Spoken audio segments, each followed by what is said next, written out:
Hoy vamos a desarrollar el tema de la cabeza ósea.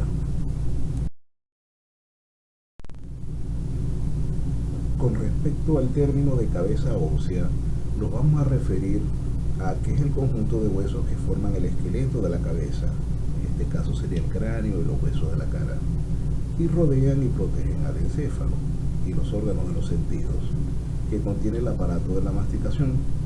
Normalmente se encuentran 22 huesos en el esqueleto de la cabeza, en donde solo uno, lo que es la mandíbula o el maxilar inferior, es móvil.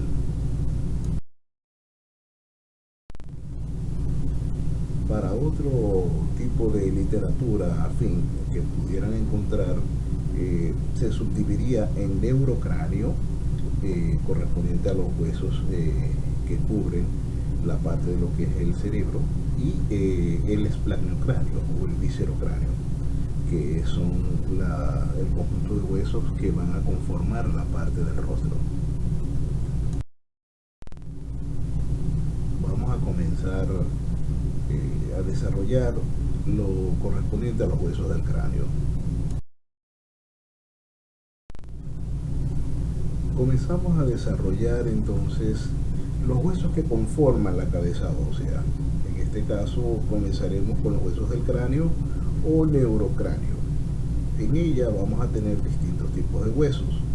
Tenemos el hueso frontal, tenemos los huesos temporales, el hueso occipital, tenemos los huesos parietales, tenemos el hueso etmoides y el hueso esfenoides.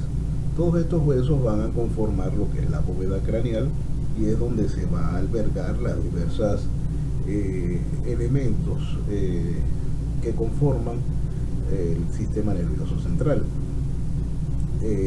Importante que recuerden que estos huesos tienen características que ya habíamos hablado previamente de ellos en la primera clase, en la clase introductoria.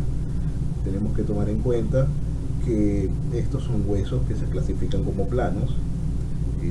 Su unión o su articulación es bajo lo que es la sinartrosis. Esa sinartrosis tiene una subdivisión que es la sinartrosis sin fibrosis dentada, sobre todo en lo que son las uniones frontoparietal, la biparietal y la parieto-occipital, que son en base a lo que se denomina las suturas. También hay que tomar en cuenta como propiedad particular de ciertos huesos. En el caso del hueso frontal lo tendremos como un hueso neumático, ya que en él se alberga el seno, denominado seno frontal. Entonces el frontal es un hueso único, mediano, simétrico, que ocupa la parte más anterior del cráneo. Está situado por delante de los parietales, del etmoides y del esfenoides.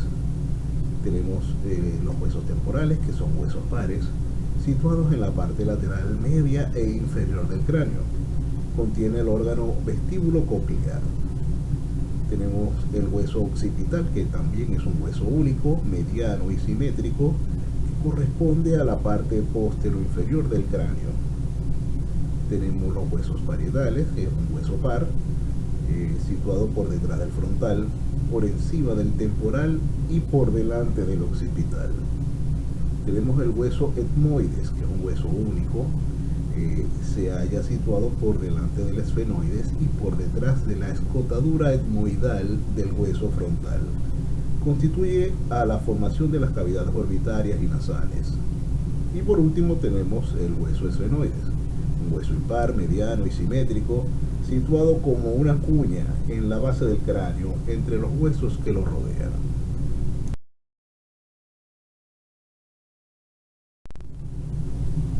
Con respecto al hueso frontal, él ocupa la superficie de la cara que corresponde a la frente y las cejas. Es un hueso plano, impar, ya dicho que está ubicado en la parte antero superior del cráneo. El hueso frontal forma lo que es una suave curvatura de la frente y protege importantes estructuras como lo que es el lóbulo frontal del cerebro y la lámina horizontal del hueso etmoides, conocida como lámina cribosa, que da paso a través de su superficie perforada a los haces del nervio olfatorio, haciendo posible el sentido del olfato. El hueso frontal forma parte de tres regiones de la cabeza: la frente, la órbita y la nariz. Como el hueso frontal es el hueso más anterior del cráneo, se relaciona tanto con los huesos adyacentes del neurocráneo, así como con los huesos más superiores de lo que corresponde al viscerocráneo.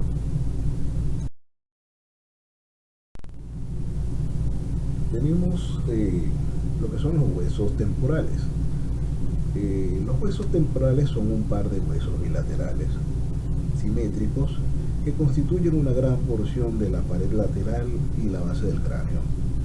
Son huesos muy irregulares que presentan varias inserciones musculares y articulaciones con huesos vecinos.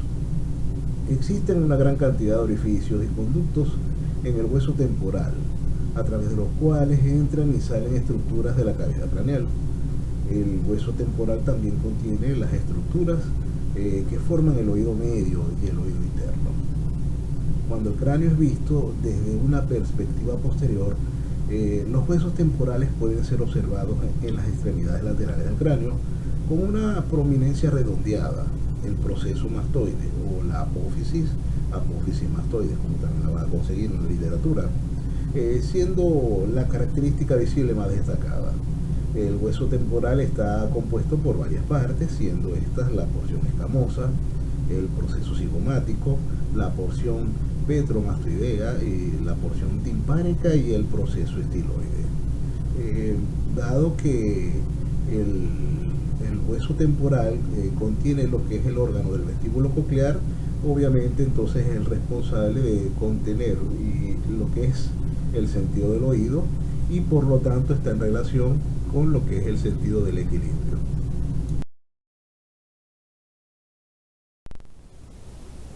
Tenemos también el hueso occipital. Eh, el occipital es un hueso impar, eh, con articulaciones y suturas importantes a nivel craneal. Tiene forma trapezoidal y es cóncavo en su cara interna y convexo en su cara externa. El hueso occipital es un hueso impar que cubre la parte posterior de la cabeza.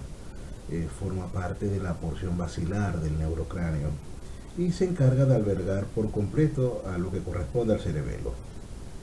El occipital es el único hueso del cráneo que se articula con la columna cervical, así como con otros huesos del cráneo, ¿sí? Es un hueso de gran importancia anatómica, ya que posee una gran apertura, que es el agujero occipital, por donde se comunica el cráneo con el canal raquídeo. Tiene cuatro partes diferenciadas. Tenemos lo que es la porción escamosa, situada por encima y posterior del agujero occipital; la porción basilar, situada en la zona anterior del agujero. Esta porción forma parte de lo que es la articulación esfenobasilar del cráneo junto al cuerpo del esfenoides. Y tenemos dos porciones laterales o condilares, situadas a ambos lados del agujero. Del latín se obtiene la palabra, viene de la palabra caput, que significa cabeza, occiput, que significa occipucio.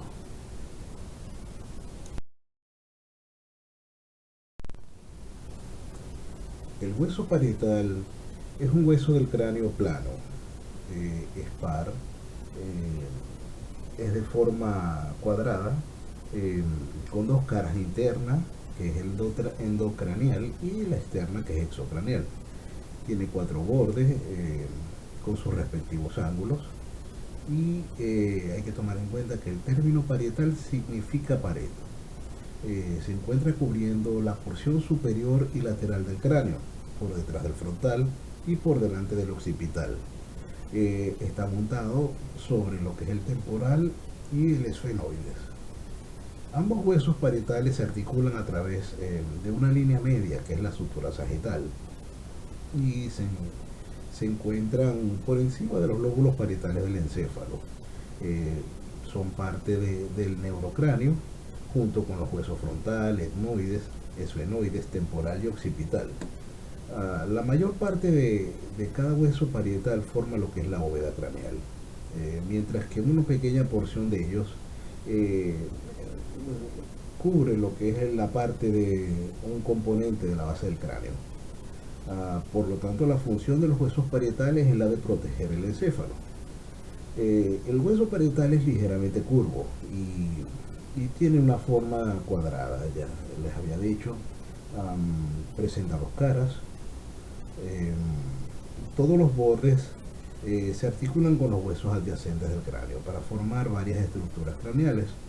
Las caras contienen varios reparos anatómicos e indentaciones, que son surcos y hendiduras, que corresponden a las estructuras anatómicas que se ubican contra el hueso, como por ejemplo algunos vasos sanguíneos superficiales del encéfalo que varían con cada persona.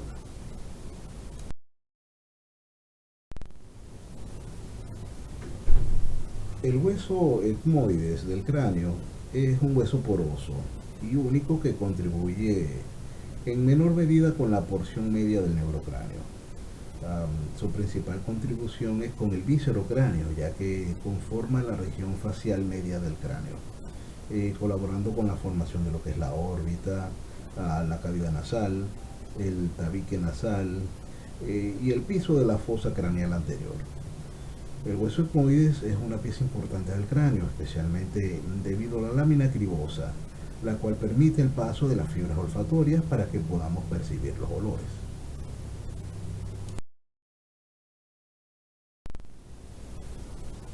El hueso esfenoides eh, es un hueso con forma de mariposa, situado en la base del cráneo, detrás de la nariz. El esfenoide ayuda a formar la cavidad del ojo. Este hueso contiene dos senos paranasales grandes, que son espacios huecos recubiertos por células que producen moco para impedir que el interior de la nariz se seque. Es el hueso más complejo del cuerpo humano. Constituye la mayor parte de la porción media de la base del cráneo y contribuye a la formación del piso de la fosa craneal media. Las estructuras del tejido blando, como los pares craneales y los pares del encéfalo, están asociados por este hueso. Tiene una relación estrecha con este. El hueso esfenoidal también colabora con la formación de muchos forámenes y conductos del cráneo. Vamos a pasar ahora a hablar de los huesos de la cara o el viscerocráneo.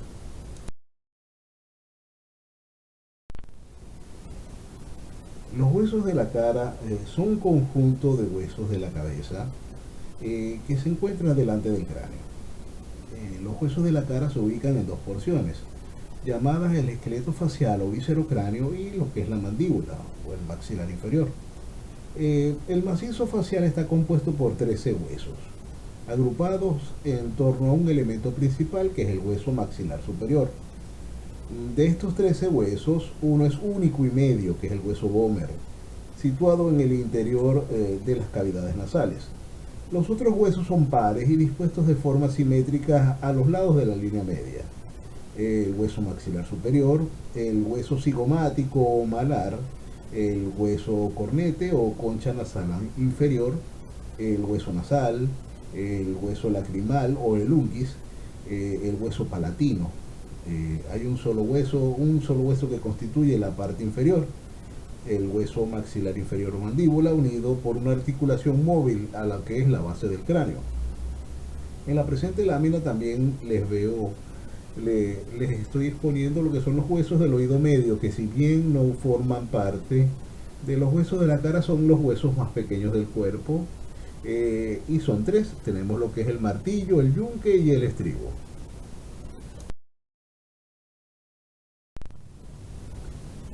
El hueso Vomer. El Vomer es un hueso delgado, de impar. Su nombre en latín significa reja de arado, lo cual tiene relación con su apariencia. El Vomer está ubicado verticalmente en el centro de la cavidad nasal y este hueso es aislado, tiene dos caras y cuatro bordes. La función principal del Vomer es conformar el tabique nasal, en conjunto la lámina perpendicular del hueso etmoides y el cartílago del tabique nasal. Adicionalmente, provee surcos que le dan paso a algunas estructuras vasculares y nerviosas dentro de lo que es la cavidad nasal.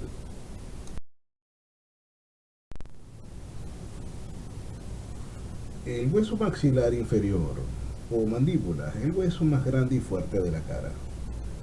Forma la parte inferior de la quijada y en parte una porción de la boca. En él se encuentran todos lo que son los dientes inferiores. El maxilar inferior es el único hueso de la cabeza que se mueve. Fija los músculos de la masticación y de otros movimientos de la boca. También se llama hueso maxilar inferior, mandíbula, quijada. No se articula con los huesos adyacentes del cráneo por medio de suturas, sino por medio de una articulación sinovial, denominada temporomandibular o temporomaxilar. Las características únicas de esta articulación le permiten a la mandíbula mantenerse fija al cráneo, mientras que al mismo tiempo es capaz de realizar varios movimientos de rotación y traslación que nos permiten masticar, hablar y realizar otras actividades. La mandíbula consta de cuerpo y las ramas. Cuentan con varios reparos anatómicos que tienen funciones importantes como la de albergar los dientes y proporcionar el paso para algunas estructuras neurovasculares.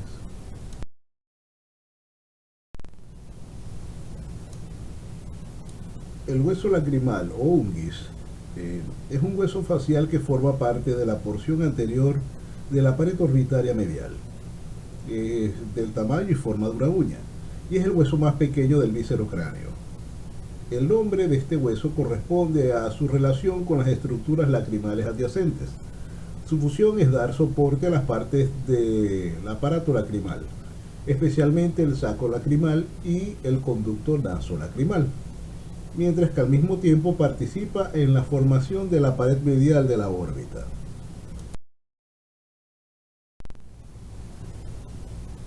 El hueso cigomático es también conocido como el hueso malar o el hueso yugal. También se le puede decir el hueso del pómulo, o a veces lo van a conseguir en algunas literaturas como el hueso de la mejilla. Corresponde al esqueleto de la región del pómulo, en la cual es el responsable de la prominencia ubicada justo inferior y lateral a la órbita. El hueso cigomático tiene una forma casi cuadrangular y posee 3 caras, 5 bordes y 2 procesos. Además de formar la prominencia del pómulo, este hueso colabora con la formación del arco cigomático o cigoma, así como las paredes de la fosa temporal e infratemporal y las paredes inferior y lateral de la cavidad orbitaria del cráneo.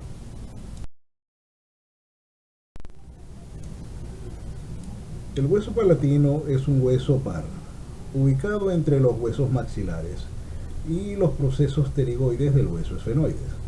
Participa en la formación de las 3 cavidades que se encuentran dentro del cráneo: la cavidad oral, la cavidad nasal y las órbitas. Esto lo logra mediante la articulación de otros 5 huesos, los cuales son los maxilares, el esfenoides y el etmoides, el cornete nasal inferior y el vómer. Además, el hueso palatino es uno de los huesos de la cara que contribuye a formar el marco óseo de la fisura orbitaria inferior y de las fosas pterigopalatinas y pterigoidea. El hueso palatino está compuesto por 2 láminas, una horizontal y otra perpendicular, las cuales están conectadas y forman un hueso característico en forma de L. Este hueso presenta 3 procesos: el proceso piramidal, el proceso orbitario y el proceso esfenoidal.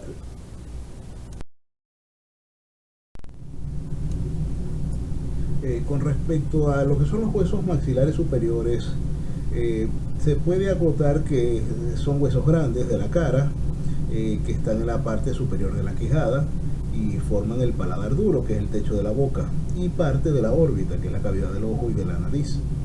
En el maxilar superior se encuentran los dientes superiores y se fijan los músculos de la masticación y de la expresión de la cara. También se llama hueso maxilar superior o maxila.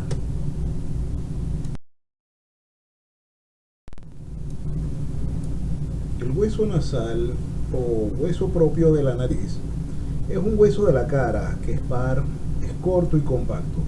Es en forma de cuadrilátero con 2 caras, una anterior y otra posterior, y 4 bordes: el superior, inferior, lateral o externo y medial o interno. Ambos huesos propios forman la raíz y el dorso o puente de la nariz. El borde medial de cada uno se articula con su homólogo. constituyendo la sutura internasal. El borde lateral externo se articula con la apófisis ascendente del maxilar superior, su borde superior con el hueso frontal y su borde inferior con el cartílago nasal o cartílago dorsal. Su cara interna se articula con la lámina perpendicular del etmoides, que forma parte del septo nasal.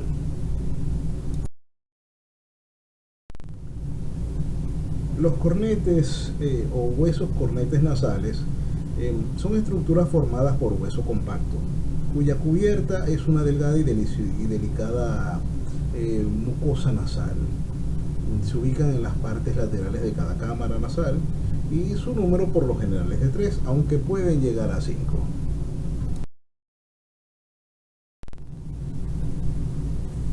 Los huesos de la bóveda craneal se originan por el proceso de osificación membranosa, a diferencia de gran parte del organismo cuya osteogénesis es precedida por un esbozo cartilaginoso. Los puntos de osificación en los huesos de la calota son centrales y luego se extienden hacia la periferia, lo que implica que al momento del nacimiento dichos huesos se encuentren articulados entre sí por tejido conectivo denso, constituyendo las suturas. Las fontanelas conforman 6 áreas de tejido conectivo denso, correspondiente a la unión de 2 o más suturas. Se encuentran en la línea media, lo que es la fontanela anterior y la posterior.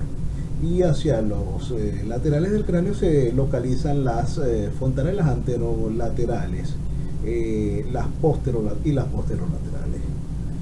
Por lo tanto, las fontanelas viene del latín fontanela, que significa ventana pequeña, también denominadas puntos blandos, y son las separaciones que durante aproximadamente de 12 a 18 meses se observan en el cráneo de los bebés, de los recién nacidos, como parte del desarrollo normal. Entre los huesos del cráneo de un bebé, en el sitio donde en la edad adulta se formarán lo que son las suturas. Después de ese lapso suelen fusionarse y así permanecerán durante toda la vida adulta del ser humano. Como ya dijimos en la lámina anterior, las fontanelas hay impares y pares. De las fontanelas impares son las que están en todo el medio, las que están centrales. Tenemos la fontanela anterosuperior o bregmática y tenemos la fontanela posterior-superior o lambdoidea. Y las que son pares son las fontanelas que están a nivel lateral. Tenemos la fontanela anterolateral o anterior y la fontanela posterolateral o asterior. Para el estudio de lo que es la bóveda craneal se debe ver desde los dos puntos de vista, desde el punto de vista externo e interno, ya que la bóveda se forma como una cúpula, unión de varios huesos en sí. Para la parte externa tenemos la exocalota, donde tenemos ciertas irregularidades o ciertas particularidades en relación a lo que es la línea media y en la parte lateral. En la línea media tenemos las suturas, tenemos la sutura metópica o medio frontal, la sutura sagital o biparietal, el agujero parietal, tenemos la sutura occipitoparietal o lambdoidea y la sutura frontoparietal o bregmática. En la parte lateral tenemos lo que es la eminencia frontal, parietal y occipital, la sutura coronal, que es la frontoparietal, y la sutura lambdoidea, que es la parieto-occipital. Como se muestra en la presente imagen, podemos distinguir las estructuras vistas en la exocalota con una diferencia de colores con respecto a los huesos que la conforman, donde tenemos el hueso frontal, la sutura frontal, el bregma, los huesos parietales, la sutura sagital, que es la biparietal o interparietal, tenemos el agujero parietal, que sirve para lo que son venas emisarias, la sutura de lambda o la lambdoidea, tenemos también el hueso borniano, que son huesos sesamoideos, y el hueso occipital.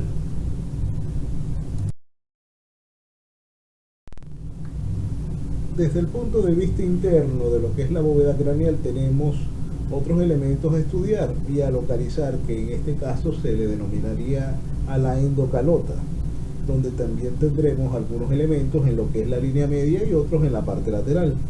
Para la línea media tenemos la cresta frontal, que es la hoz del cerebro. Tenemos el canal longitudinal y la protuberancia occipital interna.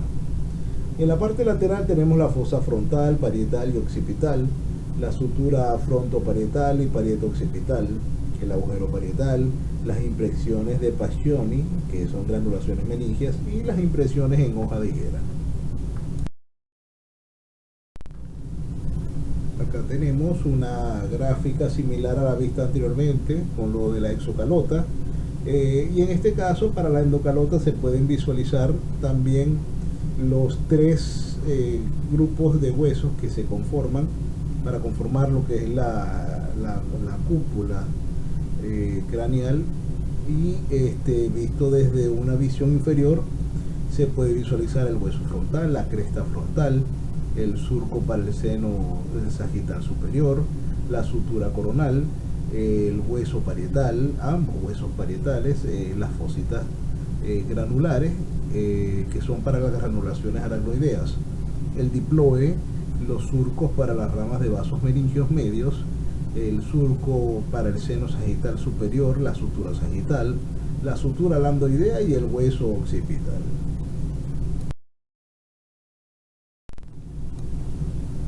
Ahora vamos a pasar a hablar de lo que es la endobase o la base del cráneo. En ella se van a conseguir diversas estructuras que hay que tomar en cuenta para su estudio. La endobase la vamos a dividir en tres zonas: una zona anterior, media y posterior. La zona anterior o frontal contiene en la línea media lo que es la cresta frontal, el agujero ciego, las apófisis cristagali y el canal óptico. Y en la parte lateral tendremos la lámina cribosa del etmoides, la hendidura y agujero etmoidal, la sutura frontoetmoidal y las eminencias orbitarias. Tenemos también lo que es la zona media, ya que la habíamos referido. También se le dice la zona temporal. Para ella, en la línea media vamos a conseguir la silla turca o fosa pituitaria. Y tenemos los agujeros ópticos. Para la parte lateral vamos a visualizar lo que son las hendiduras esfenoidales, agujero redondo mayor y menor, agujero oval, agujero rasgado anterior, el orificio interno del conducto carotidio, la fosita de Geyser, que son las eminencias arcuatas, y tegmen tympani o el tympani atrium.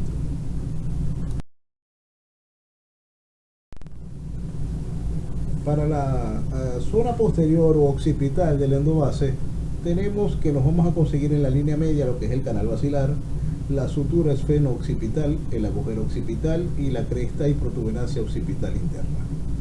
En la parte lateral conseguiremos lo que es el canal del seno petroso superior, conducto auditivo interno, sutura petro-occipital, agujero rasgado posterior y el agujero condilio anterior y posterior.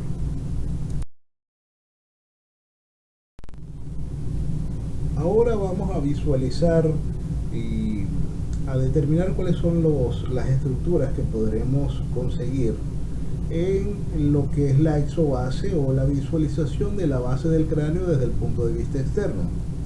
Tenemos igual las mismas tres zonas, donde tenemos una zona anterior o facial, donde tenemos en la línea media la espina nasal del frontal, la lámina perpendicular del etmoides, la cresta esfenoidal inferior, y en la parte lateral tenemos la bóveda, las fosas nasales, las masas laterales del etmoides y el techo de las órbitas. Tenemos la zona media o yugular, donde vamos a conseguir en la línea media la superficie basilar del occipital, el tubérculo faringio y la fosita navicular, mientras que en la parte lateral vamos a tener el triángulo anteroexterno y el triángulo posterointerno. Para la lámina anterior habíamos hablado de los dos triángulos, el anteroexterno y el posterointerno, y era fundamental nombrarlos debido a la gran cantidad de estructuras anatómicas que se visualizan en la base en cada uno de ellos y por eso se detallan. Para el triángulo anteroexterno, a ambos lados se consigue lo que es el conducto auditivo externo, la glena del temporal, el agujero redondo menor y el agujero oval. Mientras que para el triángulo posterior interno tenemos el agujero estilomastoideo, el agujero rasgado posterior, el agujero carotidio, el agujero hifosita condílea anterior y el agujero rasgado anterior o orificio del conducto vidiano. Tenemos también la diagonal que forma el cuadrilátero, donde tenemos las apófisis estiloides, apófisis vaginal y espina del esfenoide. Por último, analizando lo que es la exobase craneal, tenemos lo que es, claro, la zona posterior occipital, en donde visualizamos para la línea media el agujero occipital, la protuberancia occipital externa, la cresta occipital. Mientras que para la parte lateral tenemos lo que son los cóndidos del occipital, la fosa condilia posterior, la apófisis yugular y mastoide, la ranura digástrica, la línea curva occipital superior e inferior. Como dato curioso, resulta meritorio recalcar que existen unas regiones comunes al cráneo de la cara. Estas regiones se caracterizan porque van a estar conformadas por una variante de lo que son los huesos y abarcan varias regiones de la misma. En ellas tenemos lo que son las cavidades orbitarias, las fosas nasales, la fosa pterigoidea, la fosa pterigomaxilar, la fosa cigomática y la bóveda palatina. Por último, quiero concluir con dejarles un pensamiento de Paulo Coelho. Paulo Coelho de Sousa, novelista, dramaturgo, letrista brasileño que se ha convertido en uno de los novelistas más leídos del mundo.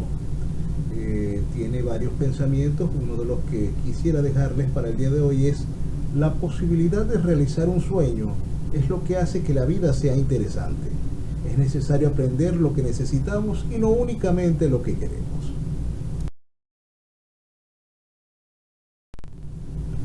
Por su atención, muchas gracias.